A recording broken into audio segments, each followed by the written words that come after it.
Mayariga on the raid that took place at the former finance minister's residence.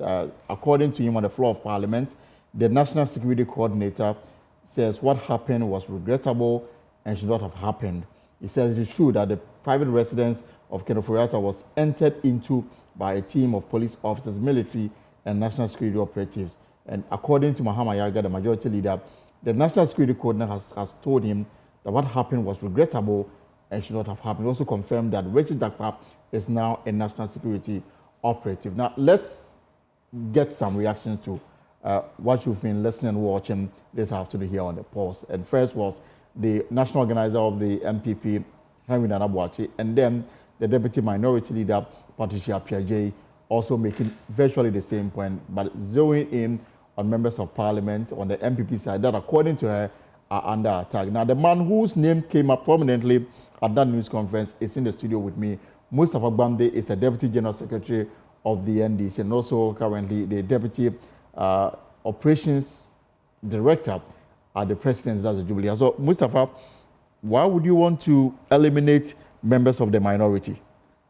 Well, good afternoon, and good afternoon to our cherished listeners. Is it true that you have such an agenda to eliminate the minority leader and members of the minority? I think that I'm shocked. I'm quite surprised. And I've never said that.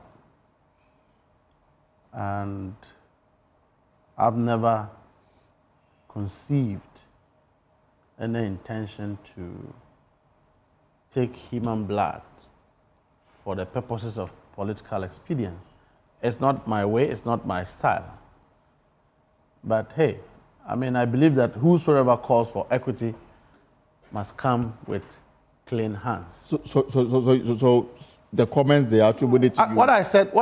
You have not made it. I commented on the posturing of Honorable Afenya-Markin in Parliament to the extent that I questioned that when you raise the rules of equity, that bar, Afenya-Markin is not clean, but yet seems to posit to the people of Ghana that he is clean, and that the interviewer asked me that what he was doing in Parliament, party leadership was in Parliament to support him. And I said that if party leadership urges you on to do what is wrong, when the system is about to sacrifice, take you on, that was what I meant.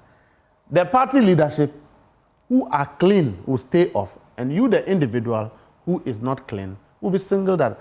Then there are papers, did editing, and I don't listen to these things. And you see, the fact is that, let me assure you, that if you are not clean, the law will test you. And all this noise.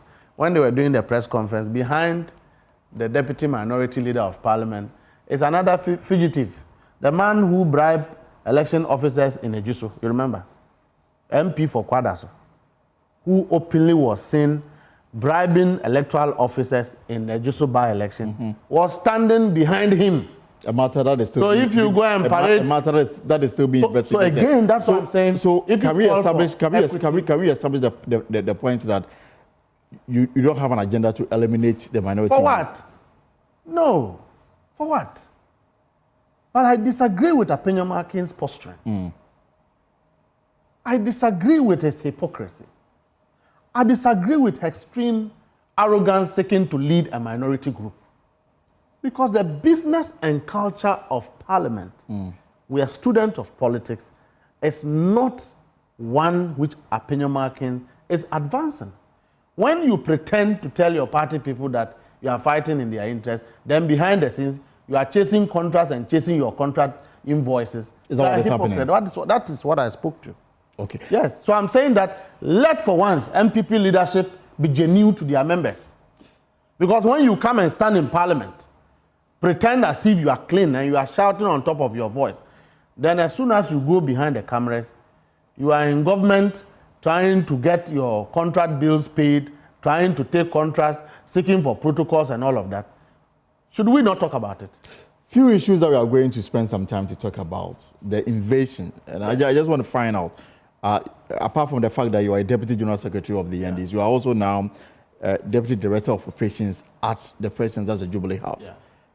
Did your office ordered the raid on Ken Ofori-Atta's home? The president's office have not ordered the invasion of Ken Ofori-Atta's house. One, it doesn't have to take the president's office for institutions to work. The national security operation obviously would have gotten the backing of the presidency. I'm just saying that. And your office is quite instrumental in some of these things. The national security setup is an institution.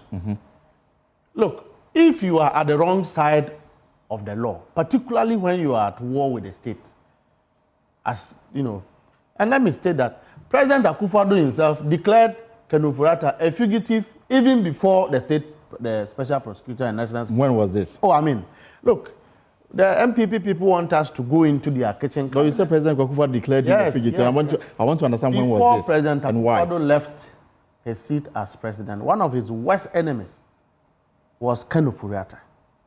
What is happening is actually an excitement to a lot of MPP people and their base. I don't remember anywhere President Akufo-Addo is declaring him a fugitive from justice. We know. I'm an intelligent. Publicly, we've not heard anything like that. You said? Publicly, we've not heard anything like that. You will not hear, but I'm telling you, let them come and deny it. And I'm saying that it doesn't have to take the presidency to dictate the work of the national security or the work of BNI, which is today NIB, or the work of CID. So they acted on their own. They acted on their own. They have the power to do that. When you are the wrong side of the state, any part of the state can come after you. On what grounds did they raid his house? I don't work at national security, but I'm just saying that I won't sit here to speak to the grounds on which national security should invade or not to invade. If you go to national security, majority of the people who work there are military officials. And police. And police officers. So if you are going to carry out an operation and you use military officials and you have people who yesterday, ran down this country parading themselves at a headquarters somewhere to make noise, it shouldn't deter the country. The most important thing is that Ken Ofori-Atta can go to heaven and come down. He will be arrested, he will be prosecuted, and he will be jailed. No amount of noise will stop it. Whichever form or shape. I'm asking because you are now in government. No, I'm speaking now as a deputy general secretary. Okay, but you're also a deputy director. If I were here on the dictates of the president, I would convey to you. Even more so as deputy general secretary of the party, what wrong has Ken Ofori-Atta done that the national security will undertake a raid on his property? He was the holder of the public purse. And so the public purse have been misused. So point to what exactly the role. Are you not aware? Done? Are you not aware that the MPP government misused our state funds? Are you not aware they stole money? Are you not aware that any check that went to a contractor or a government institution where the funds were misused came from Ken Ofori-Atta? Are you not aware that the SML deal was a scandal? Are you not aware? It is a matter that's being investigated. So I'm just saying that these are all matters that are being investigated. I'm just curious to know exactly the wrong that you can point out and say that this has been investigated. These are all facts have been established. The reason why the raid took place and the reason why you are looking for him to arrest him. The state can arrest you on a Rambo style. They can choose to invite you. They can choose to go on a party with you. The national security chose to go in this way. Now, those who are questioning why soldiers were used. President Akufo-Addo's regime, they were using soldiers as drivers. Who spoke about it? And you are lucky. We are using soldiers to go and raid, and you are complaining? That is coming from the MPP side. As to MPP members. So the person who is sitting there and talking to you. He's listening. Please, stop what you are doing. If you ever want MPP to come up again, you're going in the opposite direction. There are people who did not vote. This is why NDC won a large margin. If you continue doing, you are making it worse. They will never. What is this? I'm warning you now. They will never come back. I'm one of them. Well, Dr. Makuma, the person in the studio is the Deputy General Secretary of the NDC. Oh, I see. I thought you said another entity there or whatever. Anyway, any entity person who I'm talking. Because people are angry. Don't you know the overwhelming TV that this can keep the scandal? We don't know that. We have never had it. Why are you nothing happened. And kindly, if you can reposition yourself, because it's quite difficult following you because of the there's no clarity of thought in the telephone line. Can you hear me now? It is better now, Doctor. Please go on. This is what I'm saying. We should not do what we are doing. If the MPP ever hopes to come back, we should stop all these things. Be quiet. The accusation people are making, they are all true. So what's your point? Are you saying that they shouldn't react when they feel that their rights are being violated? No, not that kind of reaction. If it is true, don't oppose it. You are digging your own hole if you do that. That thing is true. Why you are challenging? You want the person to fuck you on the face before you see it is true? You know it is true. So when you do that, you're making your situation worse. You will never let your followers come back to you again. It means they have given up. They have given up no hope. You see, we have lied and lied and lied. This is a result of it. The president himself was in the forefront of misbehavior. Don't we know? You mean to tell me you don't know what was happening in your own party? And what is the reason why people did not vote for you? Why is it? Tell me the reason. You yourself, you conducted a poll and found that MPP people are the ones, MPP people are the ones who didn't vote. Why did they not? Somebody went to arrest them? No. They were angry. So are you saying when you argue this way, means you are saying that they don't know what they're talking about? Why? You want to insult them on top of all the malfeasance? They don't know anything? So please, you don't do it this way. If it is true, you keep quiet. You lay low, and you talk to people. You pacify them. You beg them. You apologize. You distance yourself from all the crooks. We are no crook. Ofori-Atta is one of them. Anyone can make a challenge to that. That means person has been living on the moon. Doesn't he have eyes that the budget was going out of whack? Over and above everything. Every year. He never saw it. And this is what we are. But Doctor, if we can just, Dr. Makuba, you are a political scientist, and obviously you believe in the rule of law and the fact that good governance must always prevail in every circumstances. What is happening? Are you happy with it that armed military and security police officer would raid somebody's home? And now the National Security Coordinator says it's regrettable. You find nothing wrong with it? If they have a warrant, I have nothing with it, because it's according to law. If they have a warrant to do that, I have nothing against it. That's how it works. Do you want the government to... Well, we'll leave it here, and then let me come to studio. Richard Ahiaba is also joining us. Ms. Ahiaba, I'll get to you very shortly, but let me break it down some of the things that took place at the news conference this afternoon. And I want to get some understanding of why you would dismiss Ghanaians employed legally by a government that just exited office. What is wrong with their status? I mean, I think that it's long overdue dismissing these people, and we would help all state agencies to properly dismiss all those ones whose letters were backdated. But their institutions were, quite apart from the fact that the appointments was within the period when governance have ceased and transition was ongoing and a warning was given, some CEOs also backdated appointments or recruitments. Are these the ones you are after? All of these ones will be dealt with, including public officers who were partisan. You see, when I listened to Nanabi and the MPP, I think that I'm not surprised why they lost the way they lost. When they sit in Accra and misbehave, the grassroots of the MPP does not agree with their stand and position at the headquarters. You've been in power for 8 years. Failed to employ your own party people. Your CEOs kept clearance if they had, until you lost election, then they begin to employ. And you think that is genuine, and that you stood at headquarters here, making noise, and that Ghanaians should take you serious. The Chief Justice is MPP, and that let Nanabi take the suit there and go and say that he's justifying why the president is dismissing illegal and wrongful recruitments. Look, Ghanaians will judge. If all of us are looking for jobs and you have lost power, you are exiting, and then you choose to employ people, backdate same, create liabilities for a government with the hope for the government to fail, then I'm sorry.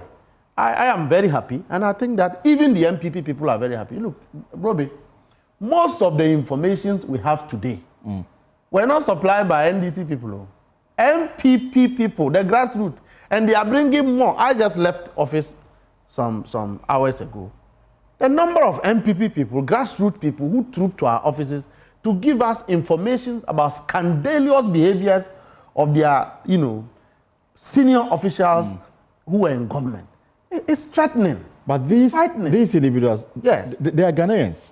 Of course, and you have promised people you have promised to you have promised to create jobs. Ghanaians who don't have jobs. You have promised to create jobs. President Mahama didn't say that if you are MPP, don't come for a job. I'm saying that he says that, but if they wrongfully recruit you, it is not in accordance with due process. And I'm questioning is for a party that promised to create jobs, and that party has a given mandate to rule. So reapply. What is so injurious about what has been done that you cannot correct it, that dismissals become the only two available? What is injurious is that the procedure for those so-called recruitments are not in accordance with due process.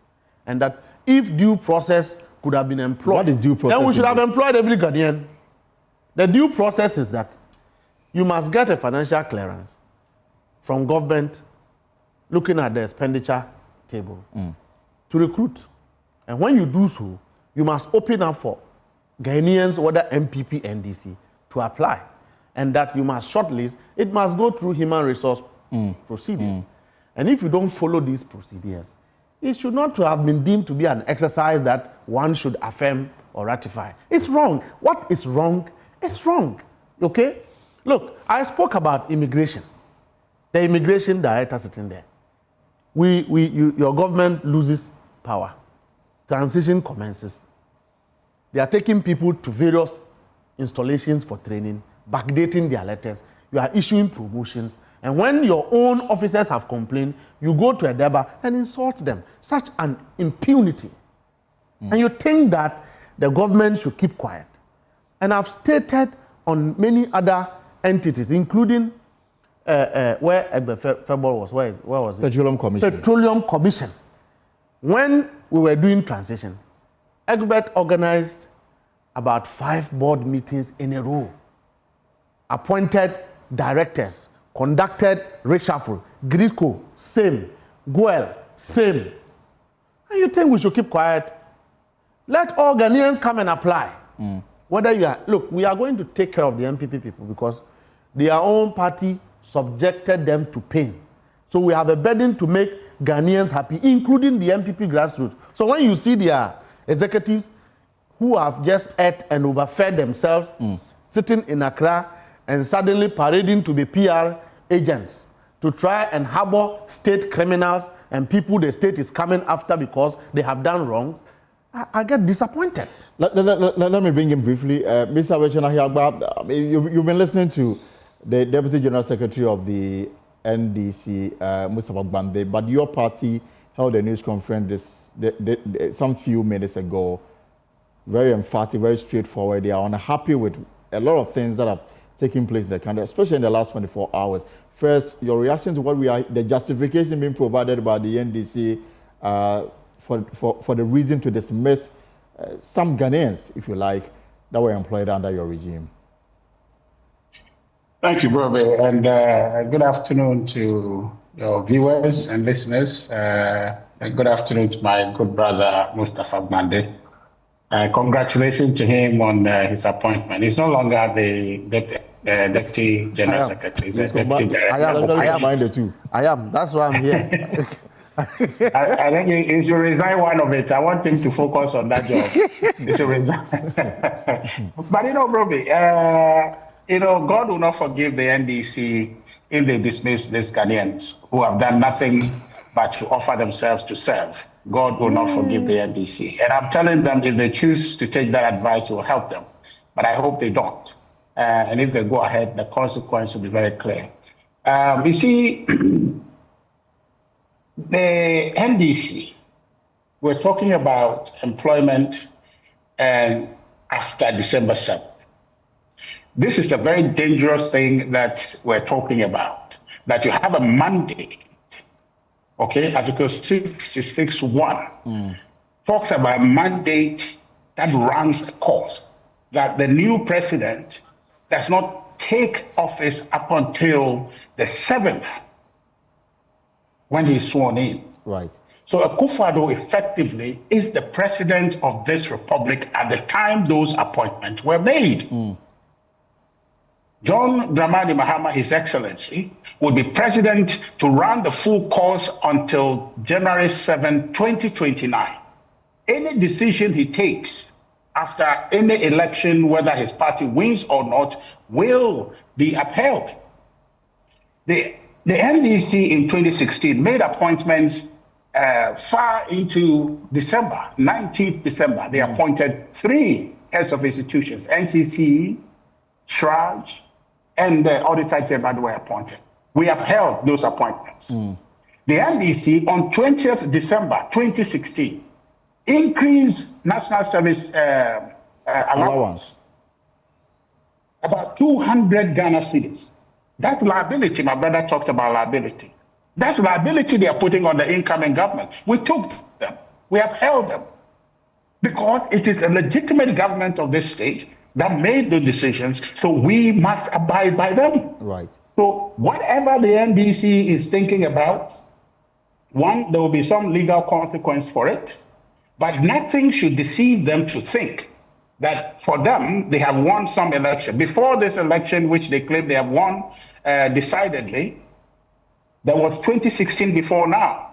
And so they must be minded that what they promised Ghanaians is not to destroy people's livelihoods. They came to build. If they cannot build and add to what has been done, they shouldn't come back here and be sacking people just to create space for their people in the service. The claim here from the NDC is that in your case, you gave jobs when you didn't have financial clearance, and in some cases, appointment letters were backdated. These, according to NDC, are irregular. The reason why such appointments must go. But my brother, they are just making excuses. You were here in this country when we came in 2016. There were road contracts that were given, cocoa roads that were given without money. They issued them. Okay?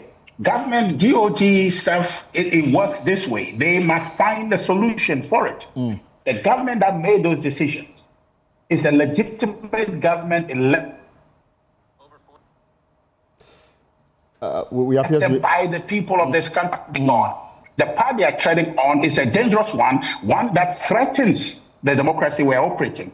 It flies in the face of the Constitution, what they are trying to do. And I hope that those Ghanaians whose livelihoods are threatened don't forgive the NDC. And we, certainly the New Patriotic Party, we're not going to stand by and take it. Because what they are trying to tell us is to abdicate their responsibility. Right. Responsibility to stop to the promises, the decisions of this government, decisions of governments before them. Because the last time they were here, they received they're going to be benefiting from this 1.86 billion that is accruing to the, what is called, about 357 million of that will be disbursed this year. Right. And they are going to benefit from it. Once they are benefiting from the assets, they must take on the liability as well. So the excuses they are making is shambolic, it is irresponsible, it is unacceptable, that I hope they don't continue to subject my good brother Mustafa to come and defend these things on TV. Because this is about people's livelihoods. And they campaign and promise us that they are coming to improve the livelihoods of people. And they come, the first thing they do is to ravage people's livelihoods, giving flimsy excuses about they've been employed, they've been backdated. Who said they've been backdated? If they've been backdated, are they not Ghanaians? Are they not there to work? If you tell me they can't do the job, that's a different conversation. But to come here and give us flimsy excuses about if they backdated, that is a lame person excuse. The NDC is running out of ideas. They must create opportunity. They are faced with the reality. They can't do it, and now they are resorting to excuses, and that excuse will not stand. Right. Thank you so much, Mr. Bichanagba, for your time this afternoon. Thank you so much. We will leave it here for now. I will take a short break. When I return, I want to find out now, also related to this matter of dismissals, is the 7-member committee put together by the Interior Minister, Muntaka Mubarak, to also investigate how some people got into, for example, the police, the prisons, the immigration, and of course, the national service matter when we return.